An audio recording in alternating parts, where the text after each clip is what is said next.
عايز تقدم على منحة أو تسافر أو حتى تكمل دراسة بره، هتحتاج تتخطى اختبار الايلتس. إيه هو الايلتس؟ هو عبارة عن اختبار لقياس الكفاءة في اللغة الإنجليزية. بياخدوه أي حد من الناس اللي عايزين يسافروا علشان يكملوا دراسة بره، أو بعض الشركات بتطلبه للعمل بالخارج. بنشتغل معاك على الأربع مهارات بتاعة الامتحان: listening, speaking, reading وwriting.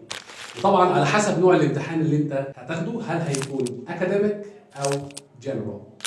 هنشرح لك شكل كل جزء في الامتحان، أنواع الأسئلة اللي انت هتجاوبها، وهنقدر نحل الامتحان ده وناخد كمان فيدباك عليه. طبعا الفرق بين 6.5 و7.5 كسكور في الامتحان ممكن يغير حياتك حرفيا، ممكن ينقلك من وظيفة للتانية، وممكن ينقلك من منحة دراسية إلى منحة تانية خالص. وعلشان كده احنا بنركز معاك على التكنيكس اللي هتقدر تساعدك في انك تحل أسئلة الامتحان الصعبة وتجيب أعلى سكور ممكن تجيبه. لو انت فعلا جد وحابب تاخد امتحان الايلتس وتجيب فيه سكور عالي، اشترك معانا في كورس الايلتس بريباريشن من انجلش فيرس.